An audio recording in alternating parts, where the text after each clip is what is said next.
नमस्कार, मी देवेंद्र मधुकर सूर्यवंशी आपले स्वागत करतो आजच्या व्हिडिओमध्ये। आज आपण नॅशनल लाईव्हस्टॉक मिशन या योजनेअंतर्गत आतापर्यंत किती अर्ज दाखल झाले, त्यातील किती अर्ज मंजूर झाले, काही अर्ज नामंजूर झालेत, तर ते नामंजूर का झाले, या सगळ्या गोष्टींबाबत विस्तृत स्वरूपात चर्चा करणार आहोत। त्यामुळे जर तुम्हाला NLM मध्ये ॲप्लिकेशन करायचं असेल किंवा तुम्ही केलं असेल आणि तुमच्या ॲप्लिकेशनला काही क्वेरीज झाले असतील किंवा त्यांनी काही रिवर्ट केलं असेल की तुम्ही या गोष्टी कंप्लीट करून पाठवा असं म्हणून, तर या कोणत्याही कॅटेगरीमध्ये तुम्ही असाल तर हा व्हिडिओ शेवटपर्यंत पूर्ण पहा।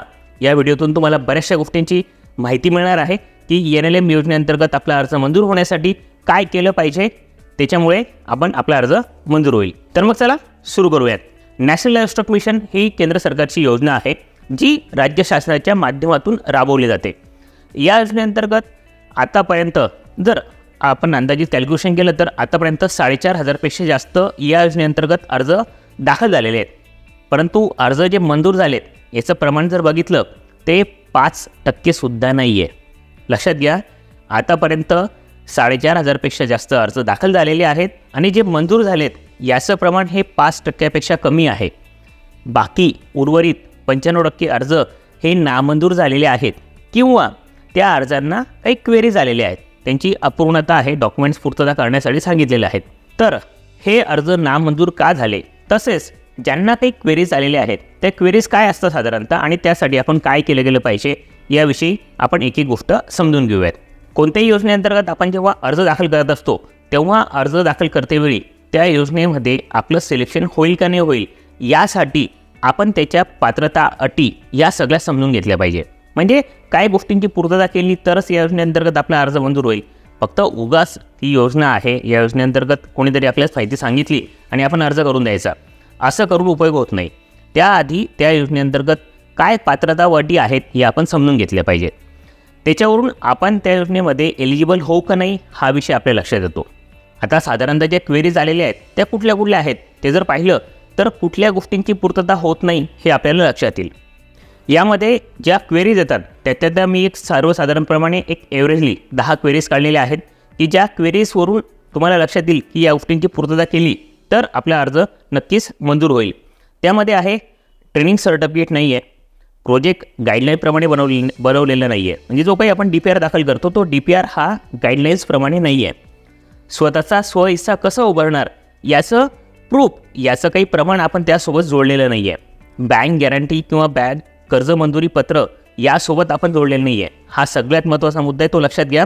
याच्यामुळे सगळ्यात जास्त प्रकरणं ही रिजेक्ट होत आहेत किंवा त्यांना क्वेरीज लागत आहेत की बँक गॅरंटी किंवा बँक कर्ज मंजुरी पत्र आपण या ठिकाणी जोडलेलं नाही आहे, अनुभव प्रमाणपत्र जोडलेलं नाही आहे, प्रोजेक्टनुसार आवश्यक जमीन उपलब्ध नाही आहे, NLM अर्ज जो आहे तो गाईडलाईन्सप्रमाणे केलेला नाही आहे, त्यामध्ये काही त्रुटी आहेत, कागदपत्र अपूर्ण आहेत, प्रोजेक्ट दुसरा आणि ॲप्लिकेशन अर्ज करताना तो दुसऱ्याच गोष्टीसाठी ॲप्लिकेशन केलं आहे, म्हणजे ॲक्टिव्हिटी प्रॉपर सिलेक्ट केलेली नाही आहे, जमीन मालकी असल्याची कागदपत्र त्या ठिकाणी उपलब्ध नाही आहे, म्हणजे 7/12 उतारा असेल, जर आपण जमिनी भाड्याने घेतली असेल तर त्यासाठीचा भाडे करारनामा।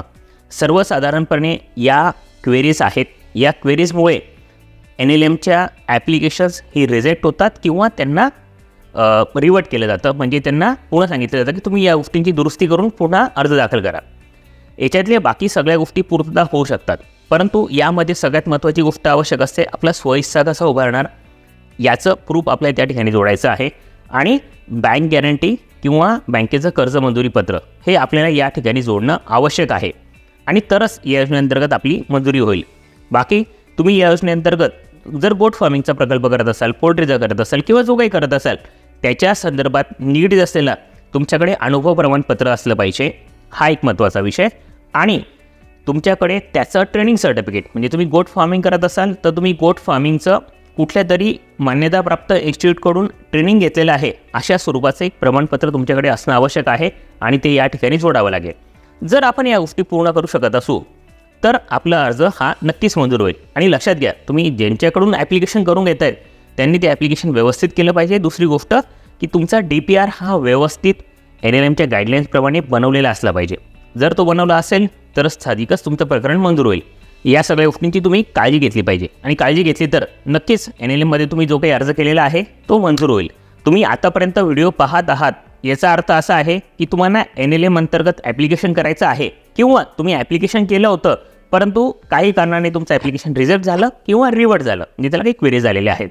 अशा दोन्ही कंडिशनमध्ये तुम्ही असाल तर तुम्हाला आमच्या माध्यमातून NLMसाठीचं ॲप्लिकेशन करून घेणं, त्याचा प्रोजेक्ट रिपोर्ट बनवणं आणि आवश्यक त्या सर्व कागदपत्रांची पूर्तता करण्यासाठी आवश्यक ते सहकार्य आहे, या सगळ्या गोष्टी करून घेण्याची संधी उपलब्ध आहे.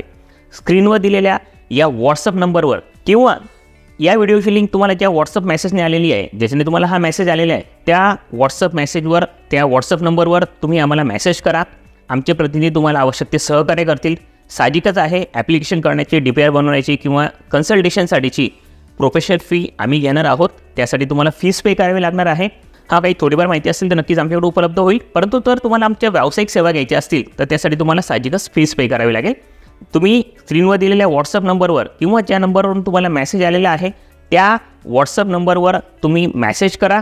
आमचे प्रतिनिधी तुम्हाला आवश्यक ते सर्व सहकार्य करतील. लक्षात घ्या, आम्ही आतापर्यंत या योजनेअंतर्गत जी काही अर्ज केलेली आहेत त्या अर्जांची व्यवस्थित छाननी करूनच, जर ते अर्जदार हे पात्र असतील, त्यांच्याकडे डॉक्युमेंट्स पूर्ण असतील, तरच आम्ही त्यांच्याकडून कागदपत्र घेऊन त्याचं ॲप्लिकेशन केलेलं आहे.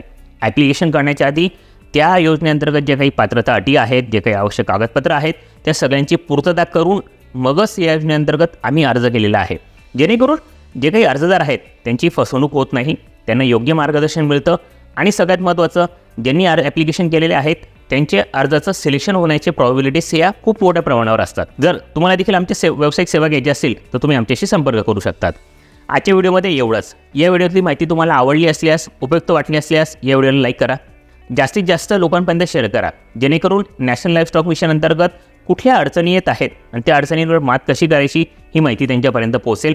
आणि अशाच पद्धतीने उद्योग व्यवसाय संदर्भात व्हिडिओज पाहण्यासाठी आमचे चॅनल सबस्क्राईब पण करा, बेल आयकॉन पण दाबा, जेणेकरून आम्ही कुठलाही व्हिडिओ अपलोड केल्यास त्याचं नोटिफिकेशन तुम्हाला लगेच मिळेल.